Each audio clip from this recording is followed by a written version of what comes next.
Salut à tous, ici le capitaine Valeo. Je ne suis pas là pour briser les préjugés sur un animé, non. Je suis là car trop de personnes parlent de Neon Genesis Evangelion sans savoir ce que c'est. Mais si, attends, bien sûr que je connais Evangelion. Ah ouais, bah vas-y, prouve-le. Mais si, c'est le truc chinois là, avec des robots. Quoi? Mais non, c'est japonais. Et puis c'est pas des robots, c'est des humains de synthèse, des clones quoi. Ouais, c'est pareil. Puis il y a des sortes d'aliens qui attaquent avec des vaisseaux. Attends, tu parles d'Escaflowne? Ben, c'est bien de ça qu'on parlait. Non, on était sur Evangelion, et puis y a pas d'aliens dans Escaflowne. Attends, merde. En même temps, ça commence par un E. Donc t'as jamais vu Evangelion? Vous voyez, c'est le problème récurrent sur Evangelion. Donc on va voir comment éviter de passer pour un putain d'ignare qui n'a jamais vu Evangelion. Afin de vous permettre de faire illusion, nous allons voir les points principaux de l'animé. Son histoire et ses personnages, pour commencer. Puis aussi ses défauts, qui sont malheureusement bien présents. Et nous finirons par les raisons qui ont fait d'Evangelion un des meilleurs animés de la création. Il faut d'abord savoir qu'Evangelion a été créé par le studio Gainax, ayant aussi réalisé Nadia et le secret de l'eau bleue, dont j'ai déjà parlé. L'histoire se centre sur le personnage de Shinji Ikari, un adolescent qui a été abandonné par son père après la mort de sa mère. Déjà, il a une vie de merde, mais ça s'empire lorsque son paternel lui fixe un rendez-vous, non pas pour renouer des liens, mais lui faire piloter l'Evangelion 01, c'est-à-dire un énorme géant qui s'apparente à un robot, mais qui n'en est pas un, afin de combattre les anges, qui sont des entités surpuissantes mettant en échec les forces de l'ONU et se dirigeant vers la ville forteresse de Tokyo 3. Oui, Tokyo 3. Comme la troisième.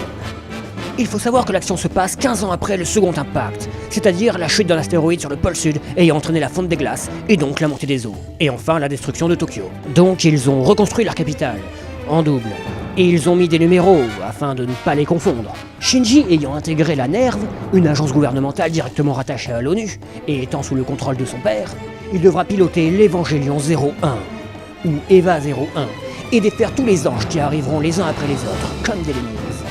Ainsi, il essaiera d'empêcher la destruction du monde. Mais faisons un tour d'horizon rapide des persos de l'animé, afin d'avoir des bases solides.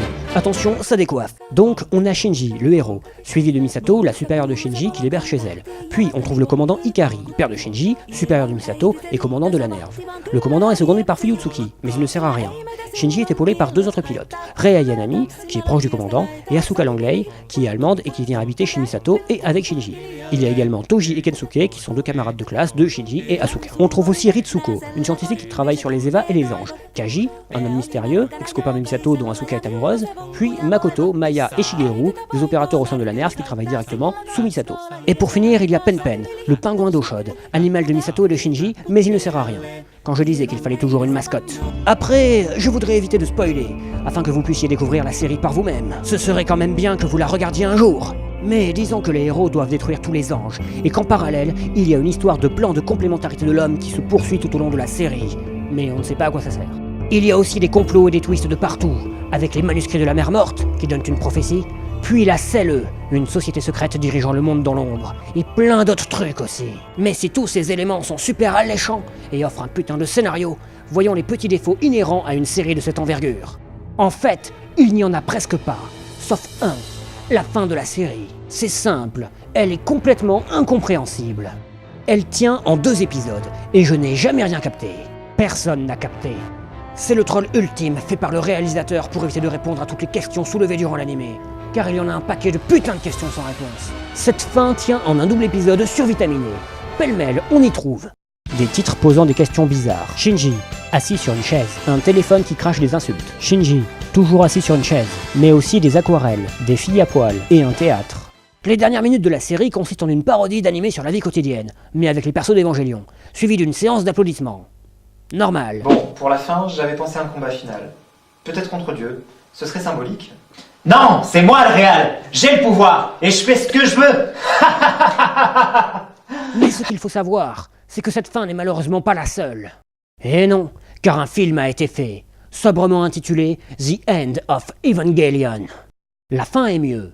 Mais on ne comprend toujours rien. Au début du film, les anges sont vaincus. Mais Shinji déprime, Asuka dort, des commandos noirs attaquent la Nerve, Asuka va mieux, Asuka pète la gueule aux commandos, des Eva méchantes arrivent, Asuka pète la gueule aux Eva méchantes, les Eva méchantes pètent la gueule à Asuka, Shinji va mieux, Shinji s'envole, Shinji je comprends pas, il y a des aquarelles, Rei fait un sirop de bleach, des petites rails arrivent de partout, les gens sont transformés en liquide LCL, Shinji et Asuka se réveillent sur une plage, Shinji étrangle Asuka, Shinji arrête d'étrangler Asuka, le générique de fin démarre. À présent, c'est moi qui dirige, et rien ne pourra m'arrêter. Bref, on ne comprend rien. Mais cela ne doit pas masquer les indéniables qualités d'un animé culte. Déjà, le scénario est excellent. On suit les personnages à travers une histoire complexe et réaliste tout au long des 26 épisodes de la série. Ensuite, l'OST est magistrale et souligne parfaitement chaque moment d'émotion. Elle a été composée par Shiro Sagisu, qui avait également travaillé sur la musique de Nadia, ce qui explique les similitudes entre les deux œuvres. D'ailleurs, une anecdote amusante. Le réalisateur voulait que le générique de début soit de la musique classique. Heureusement, la production s'y est opposée, et nous avons à la place un des meilleurs openings existants. Il y a aussi les personnages, qui sont très attachants. Entre Shinji, qui doit résoudre ses complexes avec son père, Rei, qui est bizarre, le commandant, qui est autoritaire, et Asuka, qui est classe, on a tout pour faire un bon animé. D'ailleurs, il ne faut pas croire que c'est Shinji le héros. C'est en fait Asuka, puisque c'est la seule qui parvient à faire quelque chose dans le film final. Shinji, lui, c'est une merde. Ensuite, chaque combat, mais vraiment chaque combat, est tout bonnement excellent. Ils sont tous parfaitement scénarisés et réellement prenants, notamment grâce au fait que chaque ange dispose d'un Native Field, qui est un bouclier surpuissant. Pour la petite histoire, AT veut dire Absolute Terror. C'est à mettre en relief avec le complexe du porc épic, énoncé au début de la série. Plus les gens se rapprochent, plus ils se blessent. Comme les porcs épics. L'AT Field est donc la barrière que les gens mettent entre eux pour ne pas être blessés. Ouais, ça arrête des missiles. La meilleure solution est donc le corps à corps, d'où les Eva. Donc pour une fois, il y a une vraie raison à la présence de mecha dans un animé. Pour montrer à quel point les combats sont top, il y a le cas du 5e ange, qui se trouve être une pierre bleue géante ayant un Native Field surpuissant et tirant des lasers, ce qui empêche le corps à corps. Pour le vaincre, les héros devront piquer un canon laser à l'armée, aller chercher le bouclier thermique d'une navette spatiale afin d'arrêter au moins un tir de l'ange, dériver toute l'énergie du Japon pour charger le canon, et enfin, tirer. C'est vraiment énorme. Mais une des meilleures qualités de cet animé est clairement le bonus gore, car il y a plein d'hémoglobine. Tout le temps, il y a constamment des mutilations, du sang, plus de mutilations, plus de sang. Et mention spéciale à l'épisode 19, qui a été interdit aux moins de 16 ans à sa sortie. On y retrouve tout le gore précité, plus une scène où l'Eva bouffe l'ange. Littéralement. Donc pour toutes ces raisons, et malgré sa fin de merde, cet animé est à la fois un des plus ambitieux et un des plus réussis de l'univers.